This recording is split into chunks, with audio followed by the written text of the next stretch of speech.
और गालियों पे बहस लगातार उठती रही है। इसके पहले साहित्य में काशी का 80 पर काफी हो हंगामा मचा था जब काशीनाथ सिंह ने वो संस्मरण लिखा था कि गालियां, अरे हमारा पूरा भाषा, हमारी पूरी भाषा ही गालियों से भरी पड़ी है। लड़ता तो मर्द है, गरिमा औरतों का हनन करते हैं। जितनी गालियां हैं आप उठा के देख लीजिए स्त्रियों को लगा के। क्यों भाई, आप लड़ रहे हैं, आपकी मां बहनों का यहां क्या काम है? फरियालो जिस तरह से फरियाना हो, स्त्रियों को क्यों उनकी गरिमा का हनन करते हैं? तो ये जो लैंगिक भेदभाव है, ये जो ठीक ही कच्ची भाई ने कहा कि सांप्रदायिकता के कई रूप हैं, उनको समझने की जरूरत है। हम खुद जो भाषा इस्तेमाल करते हैं वो भाषा कितनी तटस्थ है, कितनी रेशनल है, ये आपको देखने की जरूरत है। हम बहुत गर्व से इस्तेमाल करते हैं, बुरी नजर वाले तेरा मुंह काला, मैं काला हूं, खुद को गाली दे रहा हूं इस प्रेम में। आप बताइए, डिक्शनरी में काला का शब्द किसने बनाया? पापी, घृणित, सबका नुकसान करने वाला, सबको अहित पहुंचाने वाला। ये कौन सी दृष्टि है? तो इसलिए ये बहुत आसान है। जैसा बिरसा मुंडा का फैसल जी ने उदाहरण दिया, बिरसा मुंडा ने कहा था सभी चरका चरका लोग एक हैं। अंग्रेजों के संदर्भ में उन्होंने कहा था कि सभी गोरे पादरी और गोरे अफसर दोनों एक हैं। तो धर्म और सत्ता के गठजोड़ को बिरसा मुंडा किस तरह से समझ रहे थे? और आज उसी झारखंड में हम क्या देखते हैं? वीर भारत तलवार ने एक बहुत ही महत्वपूर्ण पुस्तिका लिखी थी झारखंड आंदोलन के दौरान कि कैसे यहाँ पे देश के आदिवासी इलाकों में और खास करके झारखंड का उन्होंने बहुत ही विस्तार से उसकी एनालिसिस की थी कि कैसे आरएसएस ने अपने लगभग 2 दर्जन से अधिक संगठनों के द्वारा आदिवासी इलाकों में सांस्कृतिक रूपांतरण के लिए काम कर रहा है यहां। और ये सिर्फ आरएसएस की बात नहीं है, चर्च के अंदर देखिए। अगर आप लोगों ने तेजिंदर का उपन्यास काला पादरी पढ़ा होगा तो इस कंट्राडिक्शन को बहुत अच्छी तरीके से समझ सकेंगे कि चर्च के अंदर जो यहाँ कैथोलिक और प्रोटेस्टेंट का जो झगड़ा है, जो लोग हैं वो जानते हैं इस झगड़े को, वो कभी भी विस्फोटक रूप ले सकता है। काले और गोरे पादरियों का बड़ा भेद है और ये भेद आज का नहीं है। मैं कम से कम 50 के दशक की बात बता सकता हूं कि जब आदिवासी जो ईसाई बने थे उन्होंने चर्च के खिलाफ एक मुहिम छेड़ दिया था। तो कई कई रूपों में है ये चीजें हमारे सामने। और लेकिन निश्चित तौर पे इसको एक बड़े राजनीतिक स्तर पे जो गोलबंद करने का काम है वो आरएसएस कर रही है। जो सांस्कृतिक राष्ट्रवाद का जो मामला है, एक नस्ल, एक देश, एक भाषा, एक धर्म, अभी आप खड़े हो जाइएगा देवघर जाने वाली सड़क, किसी भी सड़क पे झारखंड के, सबसे ज्यादा उसमें यहां से जाने वाले जो बड़ी संख्या है वो उरांव आदिवासी होती है जो बोलबम जा रहे हैं। और कई बार हम लोगों ने देखा यहाँ के आरएसएस ने छोटी छोटी बातों को लेकर किस तरीके से टकराने की कोशिश की है। लेकिन ये जो एक चीज हमको ये झारखंड सिखाता है, झारखंड का जो बहुलतावादी संस्कृति है जो हमें हमारी समझ को लगातार उन्नत बनाए रखता है, वो ये कि कैसे हजारों साल के दौरान विभिन्न तरह की संस्कृतियां, विभिन्न तरह की भाषाओं के साथ कैसे एक बहुत ही इंटैक्ट रूप में यहाँ पे मौजूद रही हैं और तमाम कोशिशों के बावजूद इसको नॉर्थ ईस्ट नहीं बनाया जा सका है। वो कौन सी चीज है जो हम सभी लोगों को इस कम्युनलिज्म के खिलाफ, अलगाववाद के खिलाफ, हर तरह के विभाजन के खिलाफ हम लोगों को जोड़े हुए हैं? मुझे लगता है कि इसमें भी बहुत विस्तार से बात और गहराई से समझने की जरूरत है कि जो विभिन्न आदिवासी समाज और झारखंडी समाज यहाँ पे मूलवासियों का जो समूह है, वो जो सालों से एक दूसरे के साथ अभिन्न रूप से परस्पर सजीवता के साथ जिस तरह से रह रहा है, उसके क्या मूल्य हैं? निश्चित तौर पे वो मूल्य उसकी संस्कृति में है, जिसको हमको देखने की जरूरत है। पर मुझे कई बार अफसोस होता है कि जो लोग झारखंडी मूल्यों पे, झारखंडी जनता के बीच झारखंड में काम कर रहे हैं, वो भी कॉन्शसली अनकॉन्शसली इन चीजों को की उपेक्षा करते हैं, उसको उस पर ध्यान नहीं देते और ये मान लेते हैं कि ये तो महज भाषा का मामला है, महज संस्कृति का मामला है। अभी तो ज्यादा जरूरी है कि सारंगा में ऑपरेशन हो रहा है, नगड़ी में लोग मारे जा रहे हैं, तो उनके लिए खड़ा हुआ जाए। पर मैं ये कह रहा हूं कि ये जो अदृश्य हत्याएं हैं, जो हमको नहीं दिखाई देती हैं, रोजाना लोग मर रहे हैं, ये जो मूल्य बाहर से हमारे ऊपर आरोपित किए जा रहे हैं, आप देखिएगा कि मैं इसको भी उसी श्रेणी में गिनता हूं कि झारखंड में गोरा बनाने वाले क्रीम के अरबों रुपयों की बिक्री होती है। ये कौन सा मूल्य हमारे झारखंडी लोगों के बीच में उससे पैदा हो रहा है? अभी तो ये बहुत सारी चीजें जो हमको दिखाई नहीं देती है, वो हमारे एजेंडे में नहीं है, किसी के एजेंडे में नहीं है। कहीं किसी को मार दिया जाएगा, कहीं, मैं ये नहीं कह रहा हूं कि उसका विरोध नहीं होना चाहिए, लेकिन जो हमारे दिमाग को कंट्रोल कर रहा है, जिसने हमारी मानसिकता को गुलाम बनाए हुए है, हम मानसिक गुलामों को साथ लेकर ये लड़ाई नहीं जीत सकते हैं। अगर मानसिक गुलामी से हमको लोगों को मुक्त करना है और अपनी इन तमाम लड़ाइयों को आगे बढ़ाना है, तो हम लोगों को सबसे पहला जो वार है उस सोच पे करना होगा, जो सोच विभिन्न तरीके से हमारे बीच में लोग घुसा रहे हैं और हमने भी उसको एक तरीके से स्वीकार कर लिया है। मसलन भाषा का सवाल, हम उनकी भाषा में उनसे लड़ाई कर रहे हैं। आप नहीं जीत सकते, आप नहीं जीतेंगे, ये शर्तिया है, आप मान लीजिए। उनकी भाषा दलाल पैदा करेगी और आप दलाली करेंगे, क्योंकि जो आपका इतिहास बोध है, जो आपकी समझ है, जो आपकी जातीय परंपरा है युद्ध का, वो तो आपकी अपनी भाषा और आपकी उन सांस्कृतिक स्मृतियों में है, जिसको हम लोग इग्नोर करते हैं। मुझे लगता है कि हमें इन सारी चीजों को देखने के लिए, बल्कि मोटे तौर पे, औपचारिक तौर पे हर चीज का एक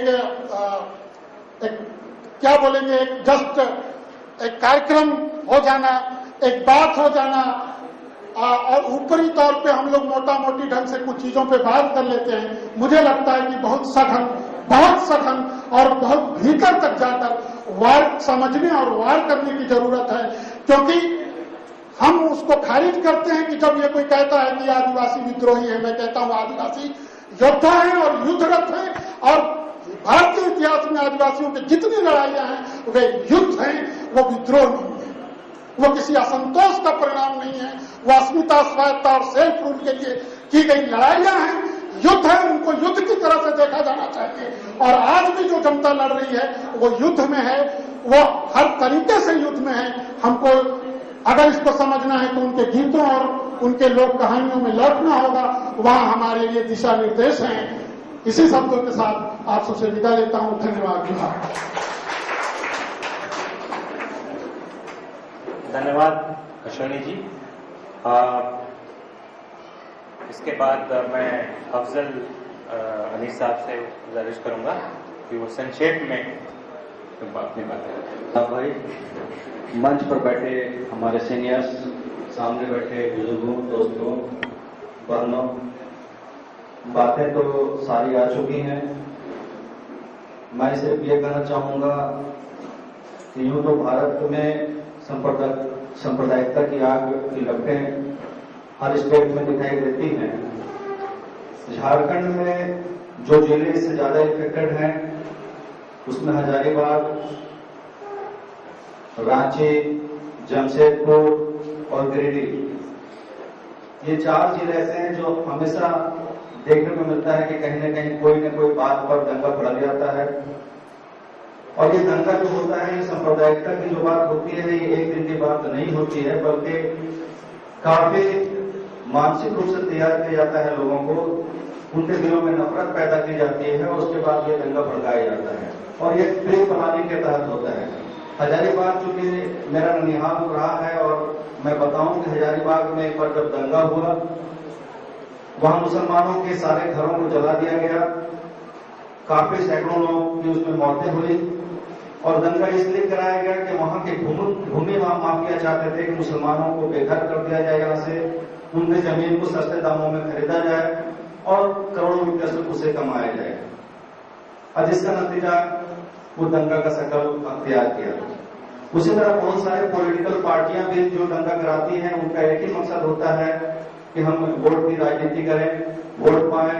और आप देखेंगे जो जहां जहां ये दंगे के असर है, चाहे वो हजारीबाग हो, रांची हो, जमशेदपुर हो, गिरिडीह हो, या भारतीय जनता पार्टी जैसे ताकतें काफी मजबूत हैं। झारखंड में आरएसएस ने जिस तरह काम किया है, गांव गांव में जाकर इंसान के दिलों में जिस तरह नफरत पैदा की है और जिस तरह गुजरात बनाने का कोशिश झारखंड को किया गया है, ये किसी से छुपा हुआ नहीं है। अगर झारखंड गुजरात नहीं बन पाया तो मेरी अपनी सोच ये है कि झारखंड में माओवादी बहुत मजबूत तरीके से जंगलों में कायम है और जिसका नतीजा है कि झारखंड गुजरात नहीं बन पाया है। दोस्तों, मैं माओवादी का समर्थन नहीं कर रहा हूं, लेकिन सच्चाई यही है। एक बार की घटना मैं आपको बताऊं, मैं रांची में ही था और अखबार में पढ़ा कि रांची के पेड़ों में सरस्वती पूजा विसर्जन के दौरान दंगा हो गया, एक दुकान को जला दिया गया, मोटरसाइकिल को जला दिया गया।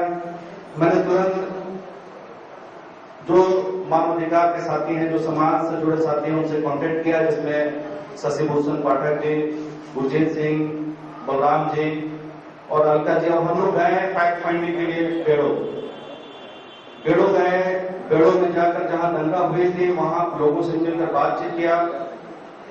काफी फोर्स वहां खड़े थे, मजिस्ट्रेट भी वहां खड़े थे और जब लोगों से बातचीत हो रही थी, गुरजीत सिंह ने कहा कि भाई क्यों इस तरह की बात करते हो, क्यों आपस में लड़ते हो? एक दिन अगर तुम ड्यूटी नहीं जाओगे, एक दिन तुम कमाओगे नहीं, तुम्हारा चूल्हा चौका नहीं जलेगा, तुम्हारे बच्चे खाना नहीं खाएंगे। तो वहां पे नौजवान आकर कहता है कि आस्था से बढ़कर हमारा पेट नहीं है। आप सोच सकते हैं कि किस तरह उनके मानसिक को, किस तरह उनके मिजाज को बदला गया है और यह काम आरएसएस ने बड़ा सुनियोजित तरीके से किया है। आपको मैं उस घटना के बारे में पूरी बता नहीं सकता हूं कि जिस तरह वो लोग बात कर रहे थे, जिस तरह उनके शब्दों से जहर उगल रहे थे प्रशासन के बीच में, ये घटना सिर्फ बेड़ों की घटना नहीं है, पूरे झारखंड में इस तरह की सोच है, इस तरह के काम किया जा रहा है। मैं यहां पर ज्यादा कुछ नहीं कहूंगा, मैं ये कहूंगा कि इसको रोका कैसे जा सकता है। मीडिया का भी बहुत बड़ा हाथ होता है, मीडिया को बहुत चढ़ा बढ़ाकर मसाला लगाकर इसको भजाने का काम करते हैं और जिसकी वजह से अफवाह फैलती है और अफवाह इतना तेजी से फैलती है कि लोगों को पता भी नहीं चलता और दंगा भड़क जाता है।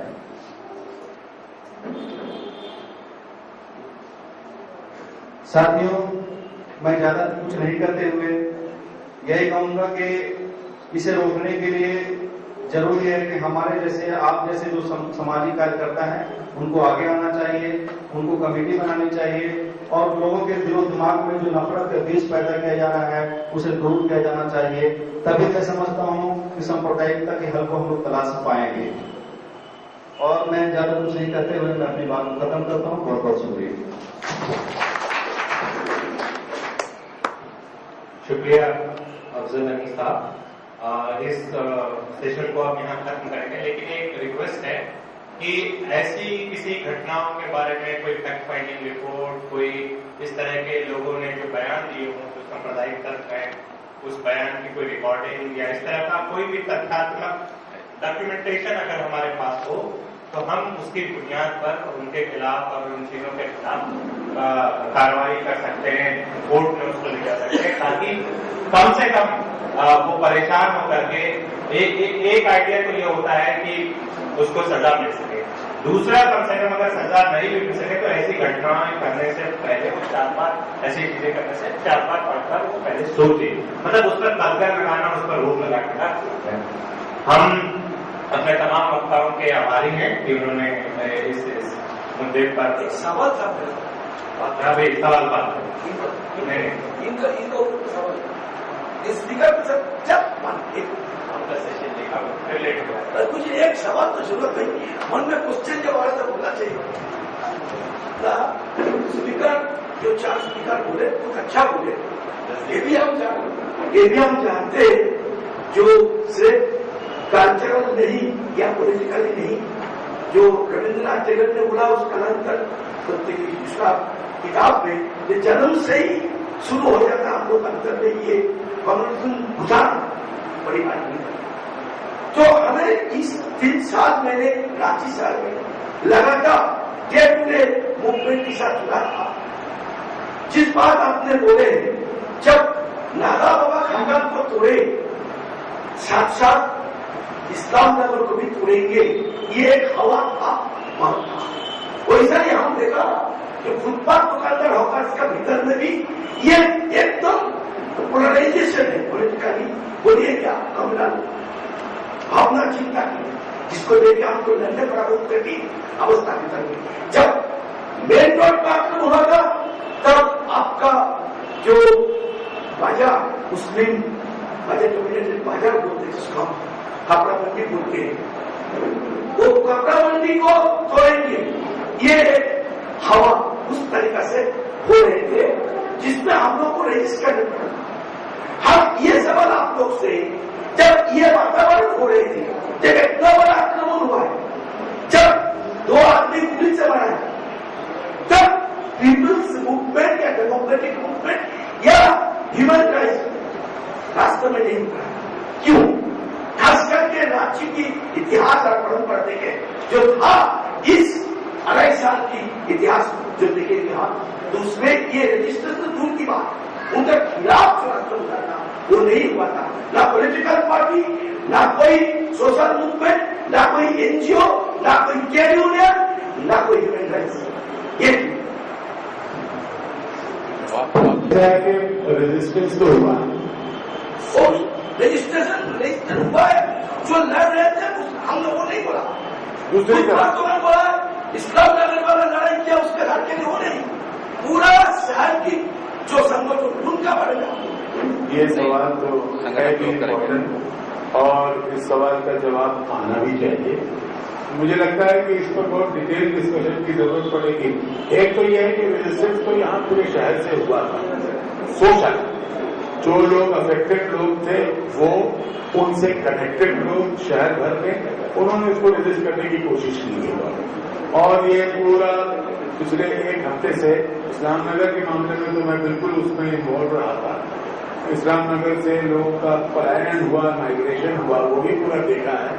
घरों को खुद से भी उन्होंने सामान बचाने की कोशिश की है, लेकिन सोशल रेजिस्टेंस तो जितना गरीब लोगों का हो सकता था, जो उस दिन संभव था, वो उन लोगों ने किया। आपका ये सवाल इम्पोर्टेंट है कि यहाँ जो सोशल ऑर्गेनाइजेशन है, जो पॉलिटिकल ग्रुप्स हैं, उन लोगों ने इसको क्यों नहीं रेजिस्ट किया। तो ये एक सवाल है जो बहुत गंभीर आपने उठाया है। मुझे लगता है कि इस पर बहुत डिटेल चर्चा होनी चाहिए, अचानक तो नहीं आ सकेगा। मैं इसमें जरा बताना चाहूंगा कि जब ये घटना घट रही थी उससे पहले आप भी साथ में थे, यूएमएफ भी साथ में था, बहुत सारे सोशल ऑर्गेनाइजेशन साथ में थे, जो रांची के सड़कों पर काफी लंबा जुलूस निकाला था और ऐतिहासिक जुलूस था वो। इसके अलावा भी उसके बाद रेगुलर हम लोग कॉन्टेक्ट में रहे और बैठे रहे और बातचीत होती रही और रेगुलर इस पर आंदोलन चलता रहा है। इसमें ऐसी बात नहीं कि सोशल ऑर्गेनाइजेशन ने काम नहीं किया।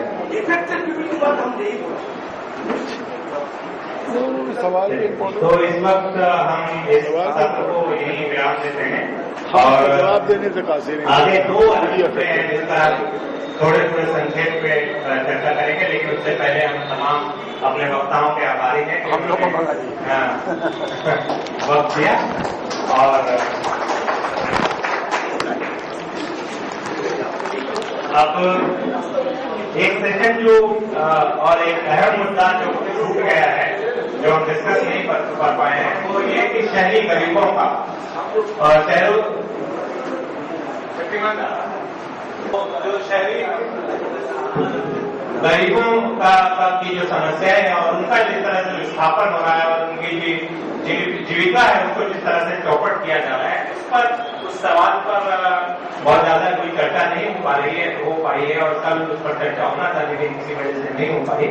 तो उसमें से एक उस पर बात करने के लिए हमारे नेशनल हॉकर्स फेडरेशन के अध्यक्ष जनरल सेक्रेटरी शक्तिमान दा हमारे बीच है।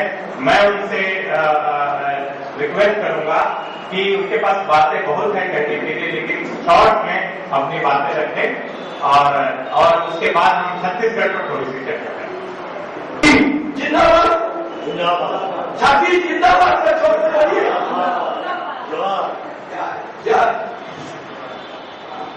धन्यवाद ह्यूमन राइट्स लॉ नेटवर्क जिन्होंने 2 दिन की चर्चा जो पूरा सुने तो बहुत कुछ सीखे। हम लोग पूरा नहीं सुनते थे क्योंकि मेरा एक वर्किंग कमेटी मीटिंग आई थी उसका ऑल इंडिया उसमें भी जाने पड़ने थे। तो मुझे जो सेशन मैंने सुना उसका बहुत फायदा हुआ मुझे। मैं जिस विषय के ऊपर बोलने चाह रहा हूँ वो झारखंड में हम लोग काम शुरू किया 3 साल, मगर ये दवा करके बोलने सकता हूँ आज झारखंड में नेशनल हॉकर्स फेडरेशन 4 डिस्ट्रिक्ट में इतना पावरफुल फोर्स की इमारत हुआ है, इतना पावरफुल फोर्स का इमारत हुआ है, खास करके रांची, धनबाद, बोकारो जहां सबसे ज्यादा लड़ाई हुआ है।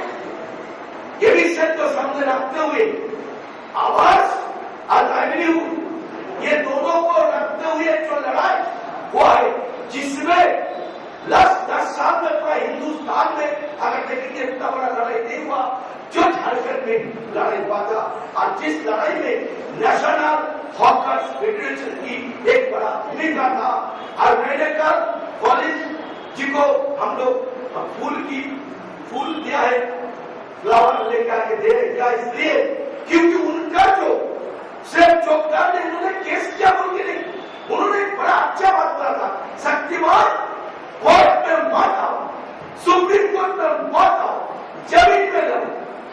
अब हम ये बात बोलने के लिए हुआ है जो कोर्ट में हमको जाने पड़ा था, नहीं जाने का था, मगर जमीन की लड़ाई बना जिन लड़ाई आज हम लोग को ये पूरा झारखंड की धंधला का आजाद करने एक रस्ते लगा है जो है पूरा देश में फुटपाथ दुकानदार की जो कानून अभी तक 7 स्टेट में बना है और 11 स्टेट उसका खिलाफ बना है।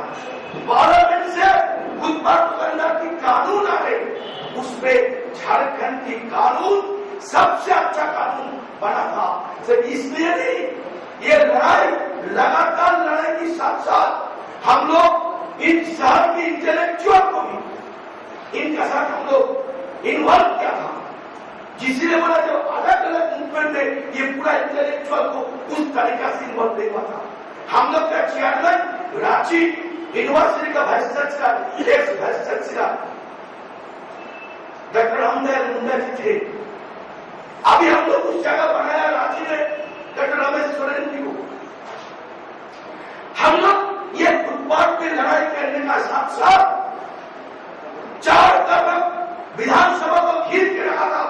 अंदर में बहस चल रहे थे पॉलिसी लेके, अंदर में जो पॉलिसी पहले बना था उनका तो विरोध किया था और वो बाहर की लड़ाई अंदर की तमाम पॉलिटिकल पार्टी का खड़ा होकर अंदर में लड़ रहे और बाहर हम लोग खींच के हजारों हॉकर खींच के रखा है, बाहर में लड़ रहे हैं। ये छवि जो बहुत दिन झारखंड की ये इतिहास में देखा नहीं गया। हम बोल रहे हैं जो आज जो ऑर्गेनाइजेशन अलग अलग जिला से आए उनका हाथ में हम लोग हाथ में अभी केंद्रीय सरकार की मॉडल एक्ट, केंद्रीय सरकार की पॉलिसी के साथ साथ झारखंड की जो पॉलिसी वो हमारा हाथ में कानून जो कानून लेके आप अपना जिला में इनको ऑर्गेनाइज कर सकते जो फुटपाथ को अंदर एक बड़ा डायनामिक फोर्स में आपका साथ आ सकता है। आप जो ऑर्गेनाइजेशन आए आपका अपना संगठन में सामने बुलाए उसका कॉपी भी हम लोग को साफ कर देंगे, जो कानून की कॉपी जो लेके कॉलेज जी जो केस किए थे हम लोग 24 जो किया था, 24 पार्टी किया था, उसमें झारखंड में तमाम नगर निगम को पार्टी बनाया था। नतीजा क्या हुआ? रिसेंटली 1 महीना पहले हजारीबाग में इलेक्शन हुआ था, तुरंत जाकर लड़ाई किया था और सुप्रीम कोर्ट में जो हम लोग पार्टी बनाया था, जो सर्व किया था नोटिस, उसको दिखाया कि देखो 2010 में तो कम नोटिस था, कानून नहीं बना, झारखंड में कानून बना, तो इलेक्शन कर दो, टोटली इलीगल। जो डीसी ऑर्डर दिया था, वो डीसी हम लोग को रुकने की मीटिंग करके बोले शक्तिमान जी हमने ऑर्डर नहीं दिया इस इलेक्शन, क्यों कर दिया? क्यों कंटेम्प्ट कोर्ट हो जाए उसको, बोला हमने नहीं किया, आपको बोल रहे आप प्लान बना के दीजिए शहर की, कहा किस तरीके से बचने चाहते हैं, और वही आधार पर हम लोग करेंगे। सचिव इन फोर्स को ऑर्गेनाइज करने का एक बड़ा भूमिका लेना चाहिए आप सबको। और सुप्रीम कोर्ट में हमने जो पार्टी बनाया था, तो इसमें लेबर आप लोग को बोल रही है, आप लोग का बड़ा फायदा की बात है। झारखंड की लेबर डिपार्टमेंट को पार्टी बनाया था और उसने सुप्रीम कोर्ट में जो नोटिस की बात है पीपीपी तारीख दाखिल किया था, उसमें बोले जो सिर्फ राष्ट्रीय स्वास्थ्य बीमा नहीं, झारखंड की तमाम उत्पाद दुकानदार को बीपीएल की कैटेगरी के तमाम सुविधा हम लोग देंगे, सुप्रीम कोर्ट में उन्होंने दाखिल किया था। इसीलिए ये भी एक लड़ाई ध्यान रखना होगा। और वक्त में जहां लेबर डिपार्टमेंट तमाम बीपीएल की सुविधा तमाम उत्पाद दुकानदार की देने की बात किया था, वो लड़ाई भी हम लोग शुरू किया था रांची में, तमाम जिला में भी आप ये डिमांड कर सकते हैं, वो सुविधा, उसका पेंशन, उसका मेडिकल बेनिफिट, महिला हक का सुविधा, ये तमाम इन ऑर्डर की, इन डॉक्यूमेंट की आधार पर ले सकते हैं। हम आपको खत्म करेंगे क्योंकि खाना भोजन से रेडी है, आप लोग को भूख भी लगा है। सिर्फ एक बात कोर्ट की जरूरत है, या जो नया कम उम्र जिनका है यंग एडवोकेट है, उनको बोलेंगे सिर्फ आपका नहीं देखना है। हमने जो केस किया था पैसा नहीं था, एक जनरल करेंगे, मगर यहाँ का जो सबसे बड़ा एडवोकेट, उनको खड़ा करने का जरूरत था, पैसा नहीं है, 40,000 रुपए लेता है। हम जाके बोले जो आप एक पैसे नहीं देंगे, बोले क्यों? हम उसको देखिए आप किसका पैसा लेखा पड़ा सीखा एडवोकेट बाप का, हम बोले नहीं, आपका पिताजी का पैसा से आप एडवोकेट नहीं बना, आप एडवोकेट बना तो स्टेट का पैसा से। कौन पैसा? टैक्स। कौन टैक्स? Indirect tax. कौन देता है? पूरा देश देता है, सरकार देता है, उसका पैसा से लेखा पड़ा करके सिर्फ बीवी और बच्चे को देखेंगे, वो नहीं होगा, आपको हमारा केस बिना पैसा करने पड़ेगी। उन्होंने बोला है सचमुच, उन्होंने एक पैसा नहीं दिया है पूरा लड़ाई में। हमने सिर्फ एक खैर इंडिया की पंजाबी खरीद करके दिया जीतने का बाद। हम बोल रहे यंग जो एडवोकेट, जो आपका भूमिका है इस समाज में, ये भूमिका है आपका ड्यूटी, इज योर ड्यूटी, तो इसमें आपको खड़ा होना है। लाइवलीहुड, जीविका लाइवलीहुड का साथ जुड़ा है।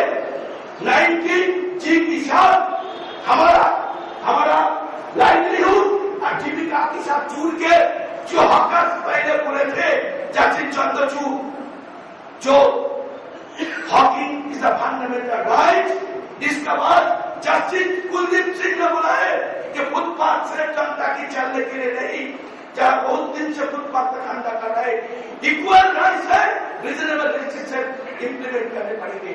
और लास्ट जस्टिस गांगुली ने 2010 की 8 अक्टूबर जो ऑर्डर दिया है, एक ऐतिहासिक, उन्होंने बोला है कि फुटपाथ में ट्रैफिक जैम जो होता है, ट्रैफिक जैम जो होता है, वो फुटपाथ दुकानदार के लिए नहीं, वो हो रहे हैं क्योंकि लास्ट 10 साल में कुछ आदमी का पास इतना पैसा है कि एक आदमी 1, 2, 3, 4, 5 करके 4 चक्का गाड़ी खरीद कर रहे। ये 4 चक्का गाड़ी, 2 चक्का गाड़ी, 3 चक्का गाड़ी के लिए हो रहे, इनके लिए नहीं। जल्दी से जल्दी टाइम बाउंड कर दिया है। 2011 जून 30 के अंदर में तमाम राज्य सरकार उनको विधानसभा में कानून पास करने पड़ेंगे। ये ऑर्डर किया है। ये तीनों ऑर्डर आप कहते हैं, ये तीनों ऑर्डर को लेके साथ में केंद्रीय सरकार की पॉलिसी मॉडल एक्ट को लेके झारखंड की जो कानून तमाम केस हम जीत नहीं सकते, जो हथियार हमारे हाथ में है उसको ध्यान देते हुए साथ में लड़ाई इनको मिला के हम जीतेंगे। जैसा नेशनल लॉ कॉर्पोरेशन आज फुटपाथ को बंदा जीता है वैसे हम सब लड़ाई जीतने सकेंगे फुटपाथ को बंदा की। धन्यवाद आप सबको। शक्तिमंदा अब मैं हमारे बीच रजनी सोरेन, एडवोकेट रजनी सोरेन जो पहले ही रांची में ही कैबिनेट के काम देखती थी, आज कल छत्तीसगढ़ में रायपुर में, और वो छत्तीसगढ़ में क्या हालात हैं और क्या चीजें चल रही हैं उस पर संक्षेप में 10 मिनट के अंदर बातें रखेंगे। उसके बाद हम मतलब आज ये हमारा जो 2 दिवसीय वर्कशॉप है वो खत्म होगा।